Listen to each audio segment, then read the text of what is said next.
আপনারা জানেন যে 24শে আগস্ট আমি বার কাউন্সিল এমসিকিউ এবং জুডিশিয়ারি এমসিকিউ ব্যাচ শুরু করার ঘোষণা দিয়েছি। সেখানে আমি বলেছিলাম যে ক্লাসটি হবে 3 মাসের, সপ্তাহে 2 দিন, কমপক্ষে 2 দিন, রাত 9:30 বাজে জুমে ক্লাস অনুষ্ঠিত হবে। এবং আপনারা অনেকে বলেছিলেন যে আমি সেখানে মানে কোনো বই, কোনো নোট দিব কিনা। আমি বলেছিলাম দিব না, কারণ আমি ক্লাসটা এমনভাবেই নিব যাতে করে আপনার কোনো নোট, কোনো খাতা, মানে খাতা বলতে আমি বোঝাচ্ছি কোনো গাইড আপনার ওইভাবে প্রয়োজন না হয়, আমি সেইভাবেই পড়ানোর চেষ্টা করব। এবং কোর্স ফি নির্ধারণ করেছিলাম 1500 টাকা টোটাল কোর্স ফি। মানে আপনি যদি মাস হিসাব করেন তাহলে মাসে পড়বে 500 টাকা, মানে মোট 1500 টাকা দিয়ে আপনাকে 24 তারিখের ক্লাসে জয়েন করতে হবে। এবং আমি চেষ্টা করব 3 মাসে খুব সুন্দরভাবে ক্লাসটি শেষ করে দেওয়ার। এখন আপনাদের মনে প্রশ্ন জাগতে পারে যে 3 মাসে কিভাবে শেষ করব। 3 মাসে কি শেষ করা সম্ভব? হ্যাঁ, 3 মাসে শেষ করা সম্ভব। তো আমি সেই চেষ্টাটাই করব। এখানে লাইভে এই কারণে বললাম যে অনেকেরই হয়তো বা মনে নাই, বা অনেকেই হয়তো বা মানে ক্লাস শুরু হয়ে গেলে আবার আমাকে নক করবেন।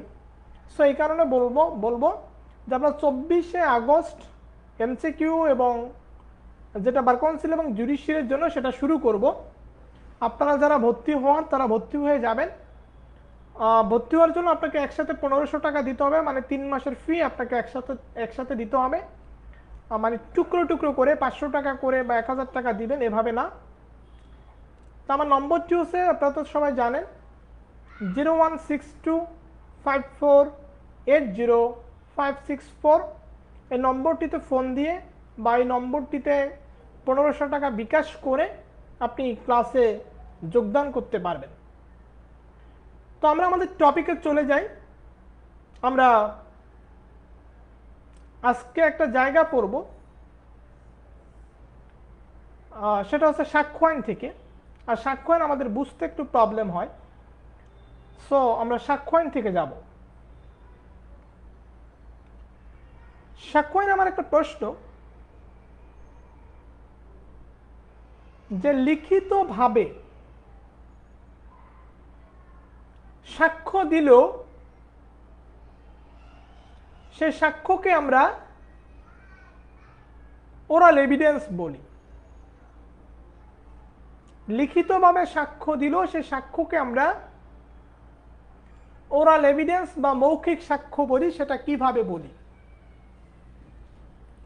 কিভাবে বলি শেয়ার করেছেন ডুকান খান দাদা, শেয়ার করেছেন ফখরুল আলম ভাই, শেয়ার করেছেন ফাইমা সুলতানা চৌধুরী আপু, রোজি রহমান আপু বলছেন দাদা সুস্থ আছেন তো?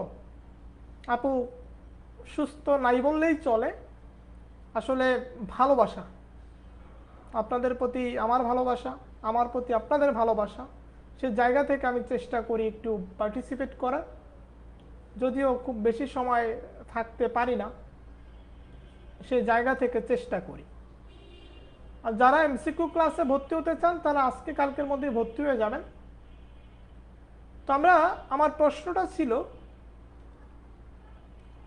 যে আপনি রিটেন মানে লিখিতভাবে সাক্ষ্য দিলেও সেই সাক্ষ্যকে আমরা ওরাল এভিডেন্স বলি। এটা কোন ক্ষেত্রে প্রযোজ্য হবে বা আমরা কোন সেকশনের কথা বলতেছি? একটা ব্যাপার খেয়াল করবেন, যারা আমার লেকচার দেখেন আর যারা আমার কাছে পড়েন তারা তো জানেনই, যারা লাইভে ক্লাস করেন তারা একটা ব্যাপার খেয়াল করবেন আমার বক্তব্যর বা আমার লেকচারের। সেটা হচ্ছে যে আমি প্রশ্ন কিভাবে করি, প্রশ্নটা কিভাবে কোন জায়গা থেকে জাম্পিং করে কোন জায়গায় চলে যায়। কারণ প্রশ্নের ধরন যেহেতু চেঞ্জ হয়েছে, আমাদেরকে একটু চেঞ্জ হতে হবে। সেই জায়গা থেকে প্রশ্নটা আমি মানে প্রশ্নের ধরনটা মানে প্রশ্ন করার সিস্টেমটা কি। যেমন আমি প্রশ্ন করলাম, লিখিতভাবে সাক্ষ্য দিলেও সেই সাক্ষ্যকে কখন ওরাল এভিডেন্স বলা হয়। তো অনেকেই উত্তরটা দিচ্ছেন। জামাল রহমান ভাই শেয়ার করেছেন, এমজামান ভাই শেয়ার করেছেন, সুজয় রায় দাদা শেয়ার করেছেন। তো আমরা বোবা ব্যক্তির সাক্ষ্যর ক্ষেত্রে আমরা রিটেন স্টেটমেন্টকে, রিটেন এভিডেন্সকে আমরা বলতেছি কি বলতেছি, আমরা বলতেছি ওরাল এভিডেন্স। কারণ ওখানে স্পষ্ট করে বলে দেওয়া আছে, কি বলে দেওয়া আছে, স্পষ্টভাবে বলে দেওয়া আছে যে একজন কি বলে দেওয়া আছে, একজন ডাম্প পারসন কিভাবে উইটনেস দিবে, কিভাবে এভিডেন্স দিবে। ওখানে বলে দেওয়া আছে বাই সাইন, বাই রিটেন, মানে ইশারা ইঙ্গিত বা আপনার লিখিতভাবে একজন বোবা ব্যক্তি সাক্ষ্য দিবে। সো এবং সেই সাক্ষ্যটা কোন সাক্ষ্য হিসেবে পরিগণিত হবে সেটাও কিন্তু বলে দেওয়া আছে। শেয়ার করেছেন লুৎফুন্না সবিতা আপু, শেয়ার করছেন নাজমুন্না সালমা আপু। ওকে, আপনারা শেয়ার করতে থাকেন, আমি একটু আলোচনায় চলে যাই। তাহলে এখন আমরা কিভাবে লিখব? তখন প্রশ্ন আসলো, লিখিত সাক্ষ্য কখন মৌখিক সাক্ষ্য হিসেবে পরিগণিত হবে? আমার লাইভ ক্লাসের আগে অনেস্টলি বলবেন, সৎভাবে বলবেন, আমার লাইভ ক্লাসের আগে কেউ কি কখনো এইভাবে চিন্তা করছিলেন যে ধারা 119 থেকে এভাবে প্রশ্ন করা যায় কিনা? সবাই একটু সৎভাবে বলবেন, অনেস্টলি বলবেন যে আমার লাইভ ক্লাস শোনার আগে আপনারা কখনো কি শুনছিলেন কিনা যে এইভাবে ধারা 119 থেকে প্রশ্ন করা যায়। অঞ্জন দেব দাদা, নমস্কার দাদা। তাহলে আমার প্রশ্নটা হচ্ছে, লিখিত সাক্ষ্য মৌখিক সাক্ষ্যে হিসেবে রূপ লাভ করে, বা লিখিত সাক্ষ্যকে আমরা মৌখিক সাক্ষ্য বলি, এটাকে আমরা বিশ্লেষণ করব। তাহলে এই প্রশ্নটা আমার পরীক্ষায় আসছে, আমি এখন আনসার লিখতেছি, আমি এখন উত্তর লিখব। কিভাবে লিখব? যে সাধারণত লিখিত সাক্ষ্য দালিলিক সাক্ষ্য হয়। সাধারণত লিখিত সাক্ষ্য দালিলিক সাক্ষ্য হয়। তবে লিখিত সাক্ষ্য মৌখিক সাক্ষ্য হিসেবেও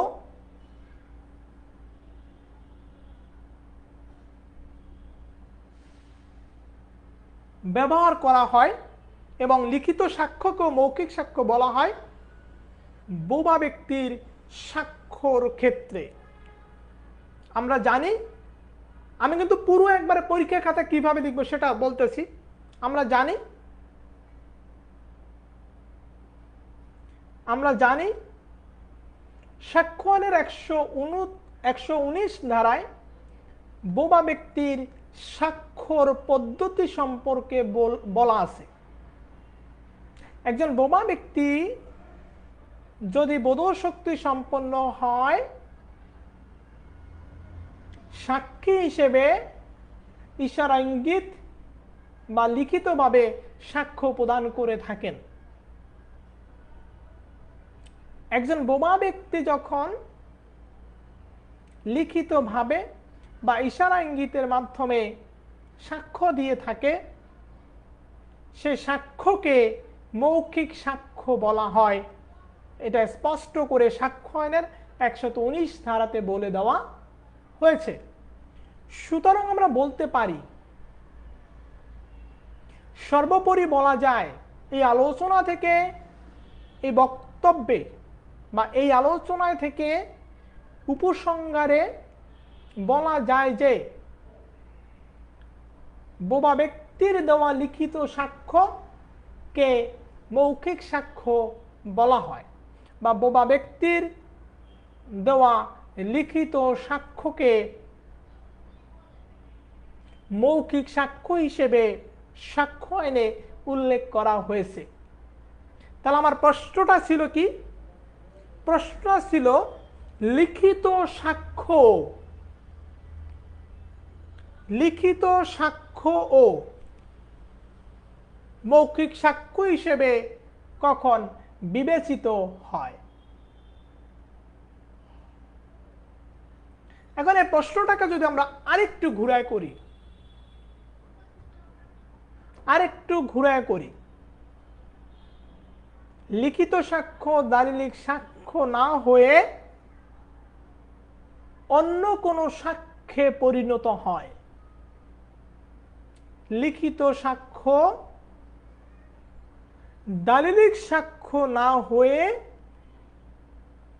অন্য কোনো সাক্ষ্য হিসেবে বিবেচিত হয়। ব্যাখ্যা করুন। এই ব্যাখ্যাটা গিয়ে আমরা কি বলবো? শেয়ার করেছেন হৃদয় দেবনাথ বাবলু দাদা, শেয়ার করেছেন রফিক রান ভাই, অনেকগুলো শেয়ার করেছেন কামাল হোসেন ভাই, ভালোবাসা দেখিয়েছেন নুরুল আলম ভাই, ভালোবাসা দেখিয়েছেন শাহজাহান মন্ডল দাদা, কামাল হোসেন ভাই আমাদের সাথে আছেন। ওকে, তাহলে আমরা যে জায়গাটাতে ছিলাম,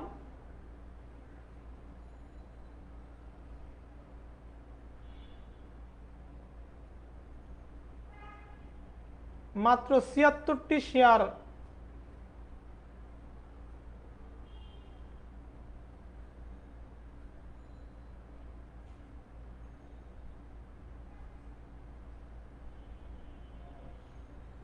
ওকে, তাহলে দেখেন অঞ্জন দেব দাদা শেয়ার করেছেন। ওকে, এখানে দেখেন যে লিখিত সাক্ষ্য দালিলিক সাক্ষ্য না হয়ে অন্য কোনো সাক্ষ্য হিসেবে বিবেচিত হবে। মানে আমি জাস্ট এটা বলার চেষ্টা করতেছি যে প্রশ্ন আমাদের কিভাবে হতে পারে। সাক্ষ্য আইনের আমরা আরেকটা জায়গাতে ঘুরে আসি। একজন ব্যক্তি 5 আগস্ট সাক্ষ্য দিল। একজন ব্যক্তি 5 আগস্ট সাক্ষ্য দিল।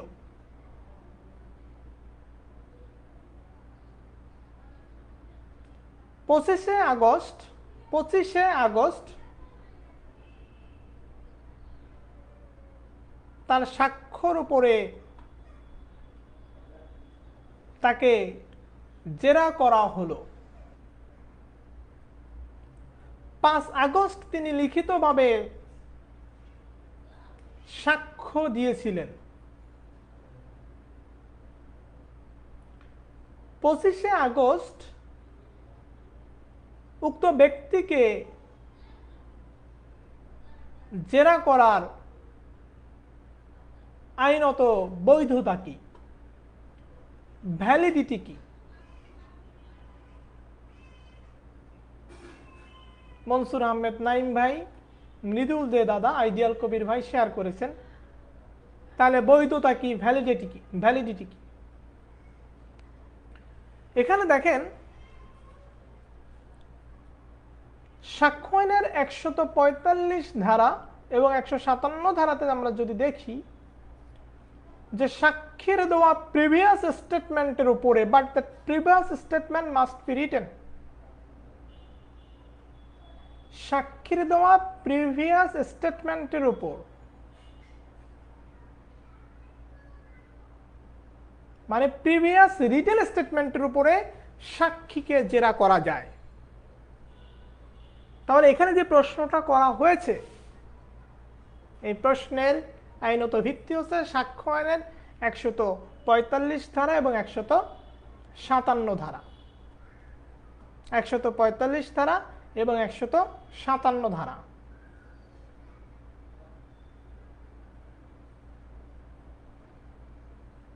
আফরোজ আপু শেয়ার করেছেন। ওকে, ধন্যবাদ সবাইকে যারা শেয়ার করতেছেন। এবার আমরা সাক্ষ্য আইনের আরেকটা জায়গাতে যেতে চাই।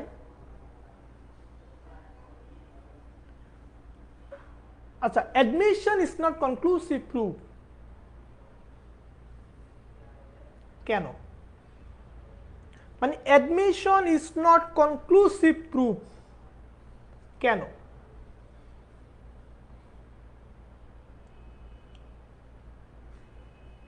Admission is not conclusive proof, স্বীকৃতি চূড়ান্ত প্রমাণ নয় কেন? আপনার কি মনে হয় যে কেন স্বীকৃতি চূড়ান্ত প্রমাণ নয়? আপনার কাছে জানতে চাওয়া হয়েছে।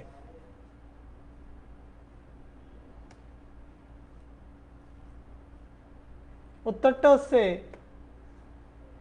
কারণ অ্যাডমিশনের উপর ভিত্তি করে আদালত চূড়ান্ত সিদ্ধান্তে পৌঁছায় না। এখন আবার একইভাবে যদি বলা হয় expert opinion is not conclusive proof, বিশেষজ্ঞ মতামত চূড়ান্ত প্রমাণ নয় কেন? উত্তরটা হচ্ছে কেন, হোয়াই, যে এটার উপরে চূড়ান্ত সিদ্ধান্ত দেওয়া হয় না। শুধুমাত্র অ্যাডমিশন, শুধুমাত্র এক্সপার্ট অপিনিয়ন, এর উপর চূড়ান্ত সিদ্ধান্ত দেওয়া হয় না। সো এক্সপার্ট অপিনিয়ন আর admission is not conclusive proof.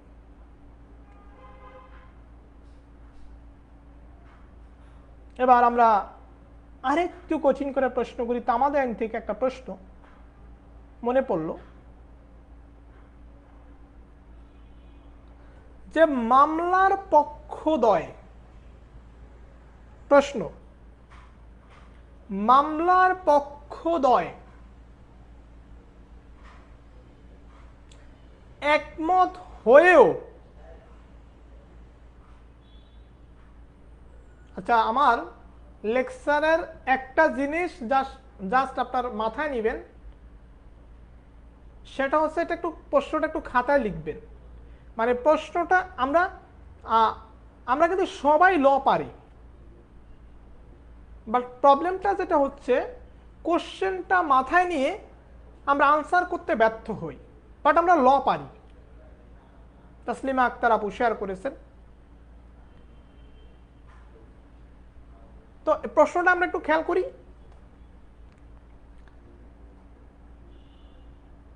মামলার পক্ষদ্বয় মানে দুই পক্ষ একমত হয়েও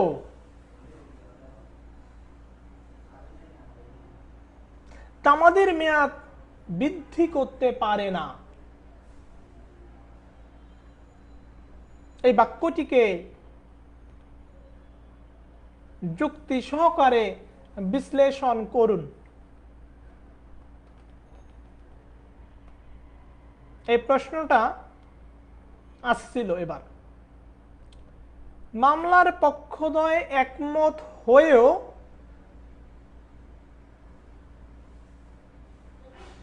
তামাদির মেয়াদ বৃদ্ধি করতে পারে না। আমরা সবাই জানি, উই অল নো, যেটা সেকশন 3 লিমিটেশন অ্যাক্টের, বাট আমরা ব্যাখ্যা করব কিভাবে। মোহাম্মদ আক্তারুজ্জামান আকন্দ দাদা শেয়ার করেছেন। আচ্ছা, তাহলে আমাদের উত্তরটা কি হবে?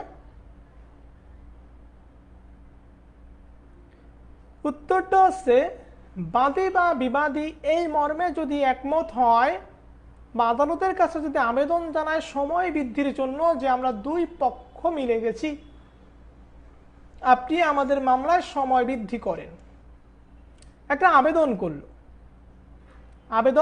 করলো বা আদালত স্ববিবেচনায় সময় বৃদ্ধি করতে পারবে কিনা? পারবে না, কারণ 3 ধারা মান্য করা আদালতের জন্য ম্যান্ডেটরি। 3 ধারায় বলে দেওয়া হয়েছে যে আদালত এখানে ডিসক্রিশনারি পাওয়ার অ্যাপ্লাই করতে পারবে না। এখানে যে নির্ধারিত ফিক্সড টাইম আছে, এই নির্ধারিত সময়ের মধ্যে কি করতে হবে? মামলা দায়ের করতে হবে। বা এখানে যদি আমি টাইম চাই, টাইম যেটাকে আমরা কন্টিনিউশন অফ ডিলে বলি, বা আমরা আমরা সাফিসিয়েন্ট মানে ফার্দার টাইম ক্লেম করি, সেখানে আদালত এক্সট্রা টাইম, অতিরিক্ত সময় বৃদ্ধি করতে পারবে না। কারণ 3 ধারা মানা, 3 ধারাটা হচ্ছে আদালতের জন্য বাধ্যতামূলক। তাহলে প্রশ্নটা কি? প্রশ্ন হচ্ছে দুই পক্ষ একমত হয়েও দামাদির মেয়াদ বৃদ্ধি করতে পারে না। এখানে দেখেন, আমি বাদী, আপনি বিবাদী, দুইজন আমরা একমত মামলার ব্যাপারে, সময় বৃদ্ধির ব্যাপারে, তারপর আদালত সেখানে বৃদ্ধি করতে পারতেছে না, কারণ আদালত এখানে বাউন্ড বাই ল, সে আইন দ্বারা এখানে লিমিটেড বাই ল।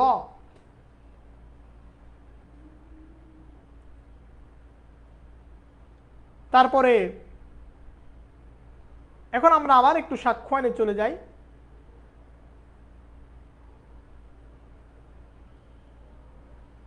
আমরা আচ্ছা, মনসুর আহমেদ নাইম ভাই আছেন আমাদের সাথে, শেয়ার করেছেন। আমরা সাক্ষ্য আইনের প্রাইমারি এভিডেন্স আছে, আমাদের ডকুমেন্টারি এভিডেন্সের মধ্যে দুইটা আছে, একটা হচ্ছে প্রাইমারি এভিডেন্স প্রাথমিক সাক্ষ্য, আর একটা হচ্ছে সেকেন্ডারি এভিডেন্স মাধ্যমিক সাক্ষ্য। প্রাইমারি এভিডেন্স আর সেকেন্ডারি এভিডেন্স।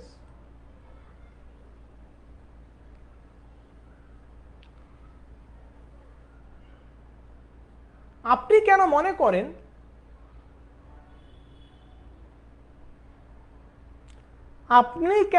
করেন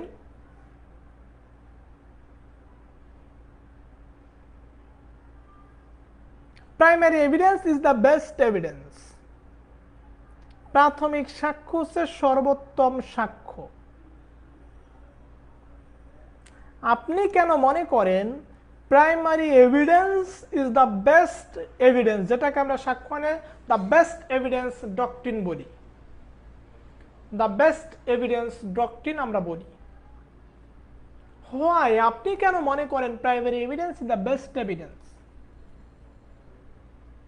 এবং primary evidence is the best evidence এটা স্পষ্ট ফুটে উঠছে। তাহলে আমার প্রশ্নটাকে একটু গুছাই, আপনারা একটু কষ্ট করে একটু কমেন্ট করবেন যে আমার সাউন্ড এবং আমার ফেস, হ্যাঁ, চেহারা সবকিছু ঠিক আছে কিনা। আমার চেহারা খুব সুন্দর না, বাট আলোতে ক্লিয়ার কিনা। আমি নতুন লাইট ফিট করছি তো এই কারণে। ওকে, আপনাদের মধ্যে অনেকে বলছে দাদা কোট টোট পরে আসবেন, যেহেতু আইনের আলোচনা হয়, ভাই প্রচুর গরম, বাসায় আবার এসি নাই, তো এই কারণে কোট পরা সম্ভব না। আচ্ছা, আপনারা একটু শেয়ার করতে থাকেন। আজকে উপস্থিতি অনেক কম, ওকে।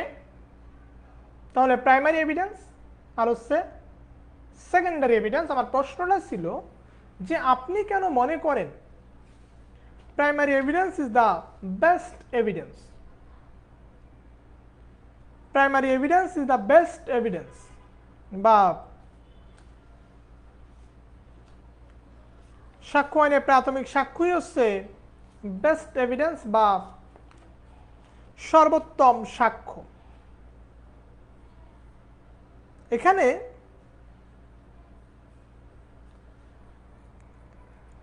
আমরা অনেকগুলো ধারাকে রেফার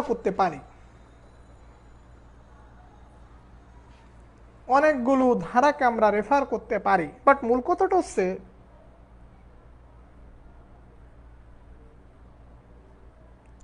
এবং আমরা ধরে নেই যে আমাদের দ্য বেস্ট এভিডেন্স এই ডক্ট্রিনটা সম্ভবত সেকশন 62 এর সাথে এই রিলেশন আছে।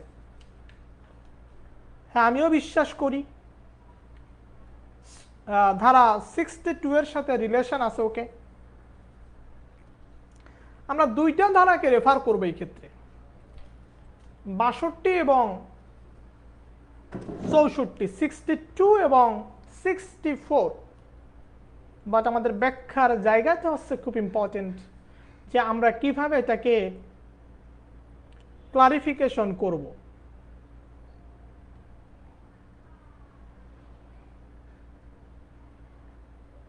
ভালোবাসা এমন একটা জিনিস, মনসুর আহমেদ নাইম ভাই সেটা দেখালেন, আবারও শেয়ার করলেন।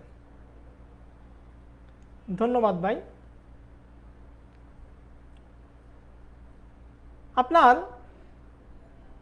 62 এবং 64 কে আমরা রেফার করবো, বাট কত হচ্ছে, আমি আমার সেকশন রেফার করা মানে একটা ধারাকে রেফার করা আর একটা ধারাকে ভালোভাবে বিশ্লেষণ করে রেফার করা দুটো আলাদা জিনিস।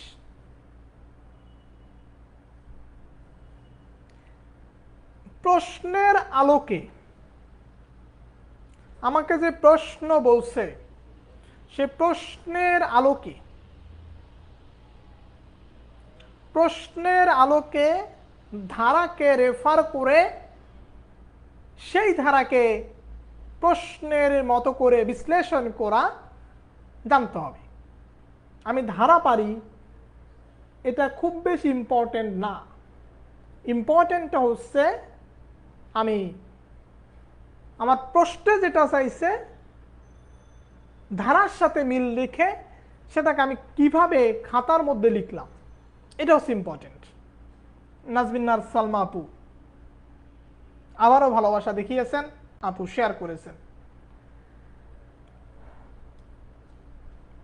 আর রাসেল ভাই কক্সবাজার থেকে শেয়ার করলাম। আচ্ছা আচ্ছা, আমি একটু দেখতে চাই, যেহেতু কক্সবাজার আপনি শব্দটা উল্লেখ করে ফেললেন, আমি দেখতে চাই যে কারা কোন বার থেকে আসেন। আচ্ছা, এটা একটু পরে কমেন্ট করেন, আপাতত শেয়ার করেন। শেয়ার কমেন্টগুলো একটু পড়ি, যারা যারা শেয়ার করতেছেন করতে থাকেন, আমি কমেন্টগুলো পড়ব। তাহলে প্রাইমারি এভিডেন্সকে কেন বেস্ট এভিডেন্স বলা হয়?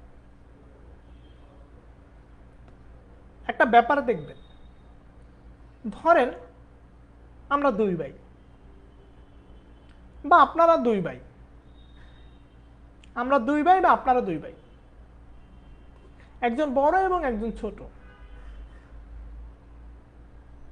তো ছোট ভাই যতই পণ্ডিত হোক, পরিবারে যতই কন্ট্রিবিউট করুক, সব নাম হয় কার? বড় ভাই। তার মানে যেখানে বড় ভাই আছে সেখানে ছোট ভাইয়ের কিন্তু কি নাই, ছোট ভাইয়ের কিন্তু কর্তৃত্বটা থাকে না। ছোট ভাইয়ের কিন্তু কর্তৃত্বটা থাকে না। ঠিক তেমনি ভাবে আচ্ছা একটু পরে নি, নূর ইসলাম ভাই শেয়ার করেছেন। রফিক রায়হান ভাই হচ্ছে ইন্ডিয়া বর্ডার হতে শেয়ার করেছেন। রফিক রায়হান ভাই স্যালুট। ফাইমা সুলতান আপু আছে, আচ্ছা হবিগঞ্জ বার থেকে। মোজাম্মেল হক সরকার লুলু ভাই আছে লালমনিরহাট থেকে। মোশারফ বিশ্বাস ভাই, মিমি আফরোজ আপু। আচ্ছা সবাই একটু বলতে থাকেন, আমি পড়ব, বাট এখন একটু শেয়ার করেন। আমি শেয়ারটা একটু আগে পড়িয়ে, তাহলে সুবিধা হবে আমার জন্য। ওকে, তাহলে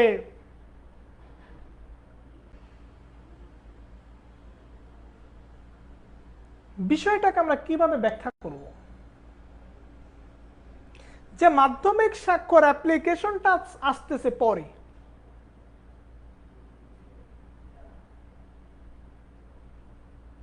আমি আমার খালাকে কখন ব্যবহার করব? Absence of my mother. ঠিক তেমনি ভাবে যেখানে প্রাইমারি এভিডেন্সের অ্যাবসেন্স থাকবে, যেখানে প্রাইমারি এভিডেন্স থাকবে না, সেখানে আমি সেকেন্ডারি এভিডেন্স ব্যবহার করব। তার মানে পুরো বাংলাদেশটা হচ্ছে প্রাইমারি এভিডেন্স। শুধুমাত্র বাংলাদেশের বনশ্রীর স্থানটা হচ্ছে মাধ্যমিক সাক্ষ্য।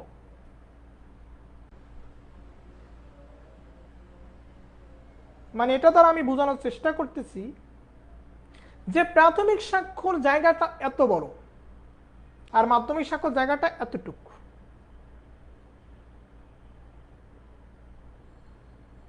মানে কি দাঁড়ালো? দাঁড়ালো হচ্ছে যেখানে প্রাথমিক সাক্ষ্যর সুযোগ রয়েছে বা যেখানে সাক্ষ্য দেওয়ার সুযোগ রয়েছে দালিলিক সাক্ষ্য, সেখানে আমাকে আগে কোন সাক্ষ্য দিতে হবে? আমাকে আগে প্রাথমিক সাক্ষ্য দেওয়ার ব্যবস্থা করতে হবে। যখন প্রাথমিক সাক্ষ্য দেওয়া যায় না, দেওয়া পসিবল হয় না, তখন হচ্ছে আমাকে মাধ্যমিক সাক্ষ্য ব্যবহার করতে হবে। তবে সাক্ষ্য আইনের 65 ধারাতে বলে দেওয়া হয়েছে মাধ্যমিক সাক্ষ্য কোন কোন জায়গাতে ব্যবহার করা যাবে, কোন কোন ক্ষেত্রে ব্যবহার করা যাবে।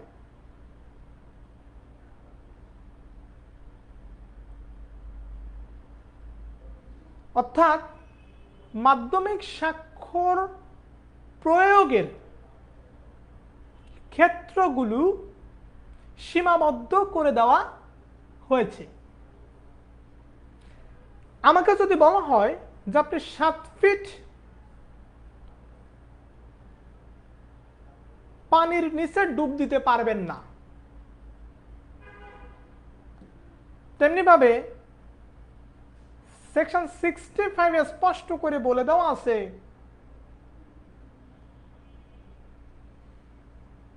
যে যেখানে আপনাকে লিমিটেশন দিয়ে দিছে, তার মানে তার আয়তন ছোট। এবং এখানে আরেকটা বিষয় আছে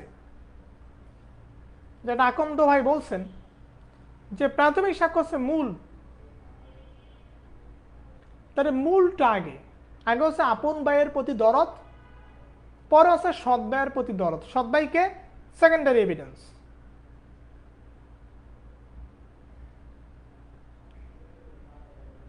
এবং এখন আমরা যদি ধারা কেন্দ্রিক চিন্তা করি, ধারা 64-তে যদি যাই, 64, সেখানে আমরা দেখতে পাই সকল ক্ষেত্রে মাধ্যমিক সাক্ষ্য ব্যবহার করতে হবে।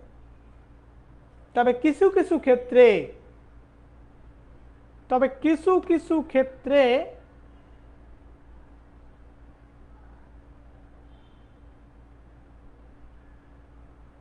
সকল ক্ষেত্রে প্রাথমিক সাক্ষ্য ব্যবহার করতে হবে দলিলের বিবরণ প্রমাণ করার ক্ষেত্রে।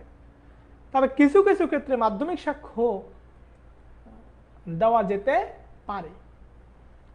এই সেন্টেন্সটি দ্বারাই বোঝায় যে মাধ্যমিক সাক্ষ্যর গুরুত্বটা কত। এবং সেকশন 65-এ যাই, সেখানেও কিন্তু মাধ্যমিক সাক্ষ্যকে ছোট করে ধরা হয়েছে। কেন? কারণ সেখানে মাধ্যমিক সাক্ষ্যর প্রয়োগের জায়গাটাকে ছোট করে দিছে।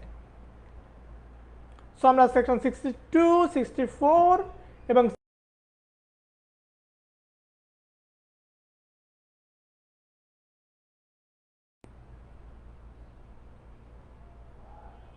হচ্ছে 65, এই ধারাগুলো একত্র করে আমরা বলবো যে প্রাইমারি এভিডেন্স ইজ দ্য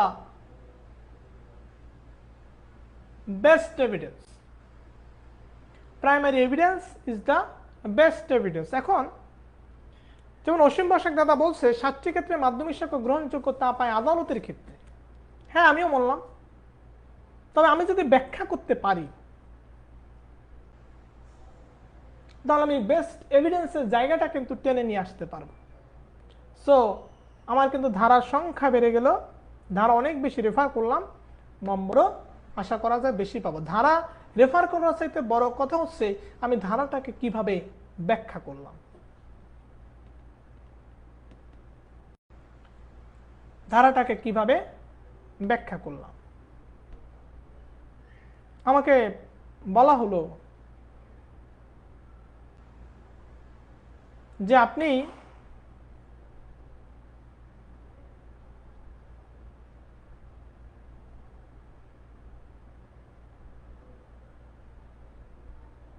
আমাকে বলা হলো আপনি বিপরীত পক্ষের সাক্ষীকে জেরার সময় যা খুশি তা বিষয়ে প্রশ্ন করতে পারবেন না। কি বলা হলো? বিপরীত পক্ষের সাক্ষীকে আপনি যা খুশি তা প্রশ্ন করতে পারবেন না।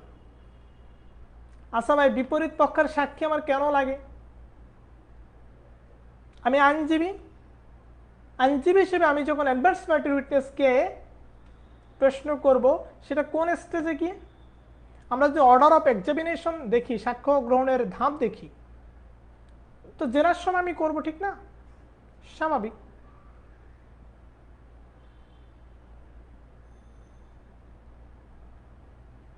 এখন আমরা যদি 146-এ যাই, সেকশন 146, সেখানে গিয়ে দেখবেন বলছে, কি বলছে?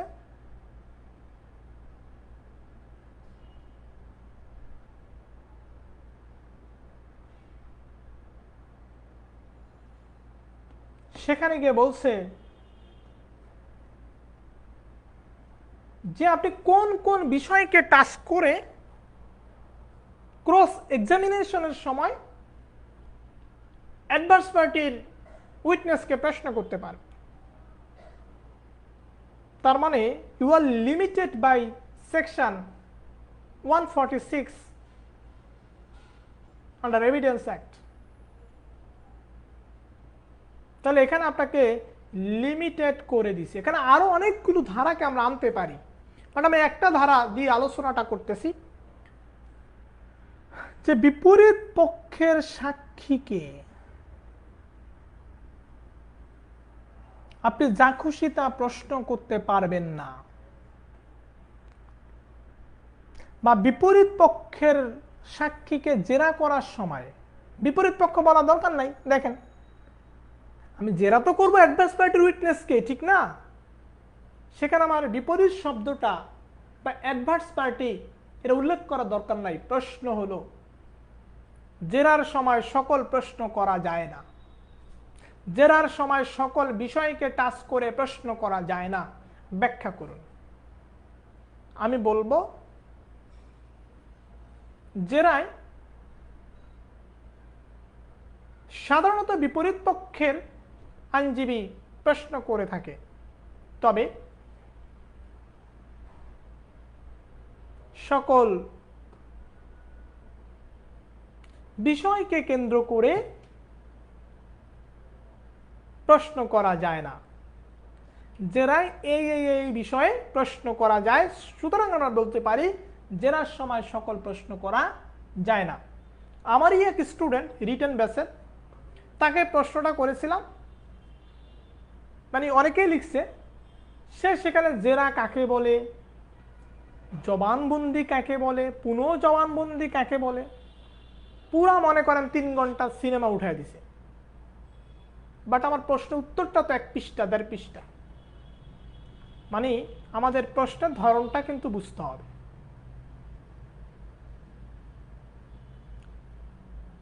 তো হচ্ছে আমরা কয়েকটি সেকশন আজকে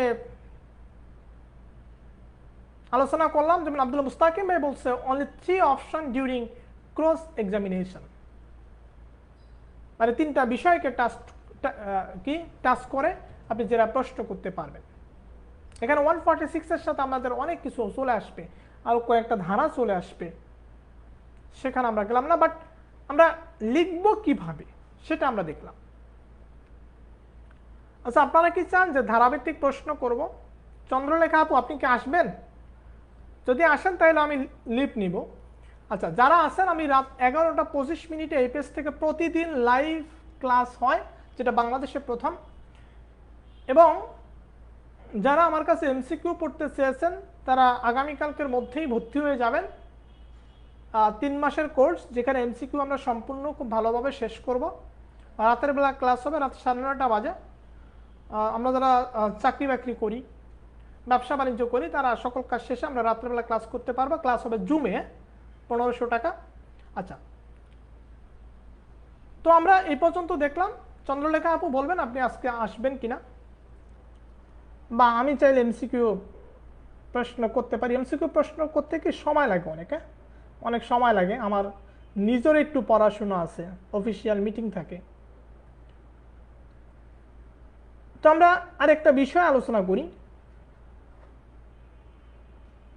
সেটা হচ্ছে আচ্ছা একটা বিষয়, যেমন রাত বাজে 12টা 6, আমরা উপস্থিত আছি মাত্র 74 জন। এর পিছনে কি কারণ এটা যে মিঠুন সাহার বক্তব্য লেকচার ভালো লাগে না, বা আমি যে টপিকগুলো নিয়ে আলোচনা করি সেগুলো ভুল, মানে উপস্থিতি অনেক কম আর কি, এই কারণে বলতেছি। আমার কাছে মনে হচ্ছে যে আপনারা অনেকেই উপকৃত হচ্ছেন না, এই কারণে মনে হয় যে উপস্থিতি অনেক কম। আপনারা যথেষ্ট শেয়ার করেছেন, 119টা শেয়ার করেছেন, বাট উপস্থিতি অনেক কম। যাই হোক, আমরা কিছু ধারাবাহিক প্রশ্ন শুনি। প্রথম প্রশ্ন,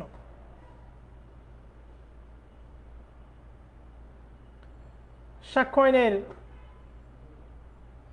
কোন ধারায় অ্যাডমিসিবিলিটি অফ এভিডেন্স সম্পর্কে বলা হয়েছে? সাক্ষ্য আইনের কোন ধারায় অ্যাডমিসিবিলিটি অফ এভিডেন্স সম্পর্কে বলা হয়েছে?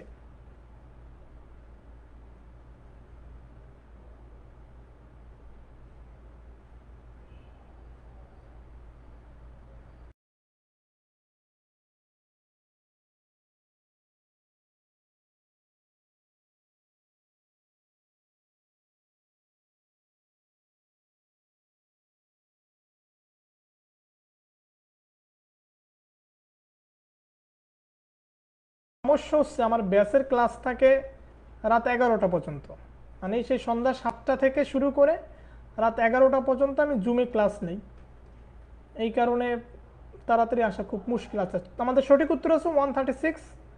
সঠিক উত্তর দিয়েছেন সবাই, অসীম বসাক দাদা, লুকেন বড়ুয়া দাদা, আব্দুল্লাহ মুস্তাকিম ভাই, আইডিয়াল কবির ভাই, মৃদুল দে দাদা। আমাদের সঠিক উত্তর হচ্ছে 136। আহমেদ হোসেন ফারান ভাই, ফাইমা সুলতানা চৌধুরী আপু, তসলিমা আক্তার আপু। না দাদা, অনেক গভীর আলোচনা ধৈর্য ধারণ করার উপর নির্ভর করে। আচ্ছা, চন্দ্রলেখা আপু বলছে। লুৎফুল্লাহ সবিতা আপু 136, মোহাম্মদ কামরুজ্জামান হচ্ছে 136, নাজমিন সালমা আপু 136, এস এম মনিরুজ্জামান আকাশ ভাই 136। আমার এই মানে আমি আপনারা চাইলে আমি অনেক বিচারক নিয়ে আসতে পারি লাইভে, বাট আমি আনি না কেন, মানে না না আমার উদ্দেশ্য আছে। উদ্দেশ্য হচ্ছে যে যেমন আমি আমার বড় ভাইদেরকে বললেই আসবে, কিন্তু সমস্যা হচ্ছে যেটা যে আমি যেমন বাংলা ভাষায় কথা বলি, তো মানে তারা তো অনেক বড় মাপের লোক, তারা তো মনে করেন যে ইংলিশে কথা বলবে বা অনেক করে কথা বলবে, তো আমি তো তাদের লেকচার বুঝি না, এই কারণে আমার কাছে মনে হয় যে পুরা এই যে সহজ সরল ভাষায় বলাটা খুব জরুরি। তো এই কারণে আসলে বিশেষ করে আনি না আর কি, তাদেরকে আনবো। এসে মনিরুজ্জামান আকাশ ভাই, রজি রহমান আপু, ভাইয়া আপনার ক্লাসগুলি কি রাত ছাড়া নেওয়া যায় না? তাজরি আপু, না আপু, আমি সারাদিন অফিসে থাকি, সারাদিন নিজের কাজ করতে হয় আর কি, নিজের কোম্পানির কাজ। চন্দ্রলেখা আপু, নাহিদা কালাম আপু বলেছেন 136 আছে আমাদের। আমরা সবাই সঠিক উত্তর দিয়েছি 136। নেক্সট প্রশ্ন,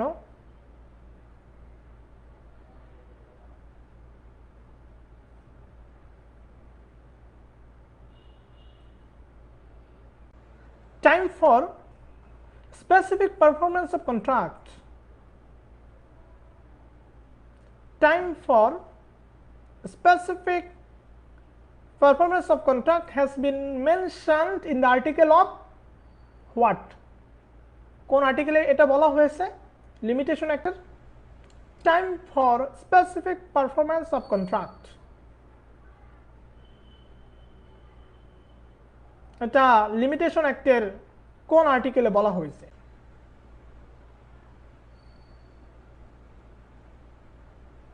আসলে সবাই প্রেজেন্ট থাকলে কথা বলতে ভাল লাগে সিরিয়াসলি। যেমন এখন আমরা উপস্থিত আছি মাত্র 68 জন, তো কনফিডেন্স থাকে না আর কি কথা বলার।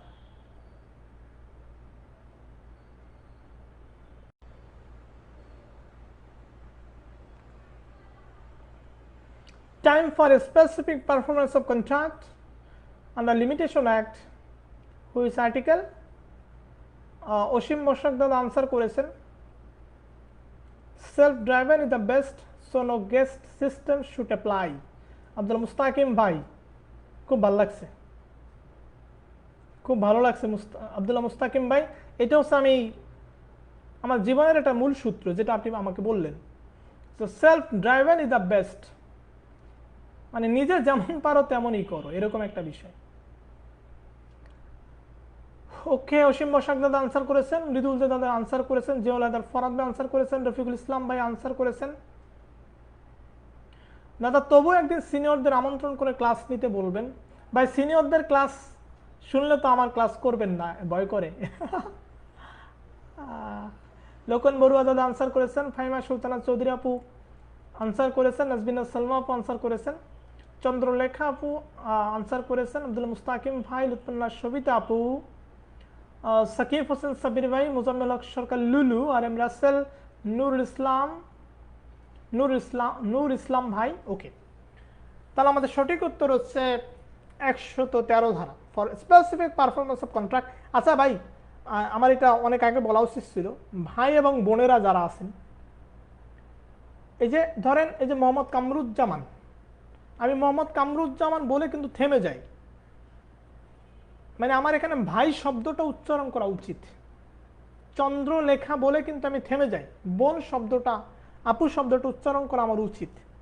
এটাকে একটু ক্ষমা সুন্দর দৃষ্টিতে দেখবেন, লাইভ তো, যেটা হয় যে অনেকগুলো কমেন্ট পড়তে গেলে একটু স্পিডে পড়লে সময়টা বাঁচে। রোজি রহমান আপু, মোহাম্মদ মুজাহিদ ভাই, বাবু মল্লিক ভাই আছেন মানিকগঞ্জ থেকে, রুকান খান ভাই শেয়ার মানে কমেন্ট করেছেন আমাদের ধারা হচ্ছে 133 for specific performance of contract, মানে চুক্তি বলবৎকরণের মামলা করতে হয় 1 বছরের মধ্যে, যেটা বলে দেওয়া আছে লিমিটেশন অ্যাক্টের 113 অনুচ্ছেদে। দ্য নেক্সট প্রশ্ন,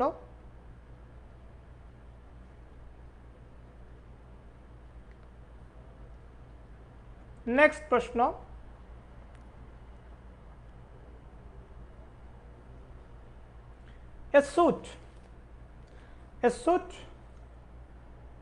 for rectification of instrument shall be filed within dash year. A suit for rectification of instrument shall be filed within dash year, মানে হচ্ছে দলিল সংশোধন, দলিল সংশোধনের মামলাটা কত বছরের মধ্যে করতে হয়?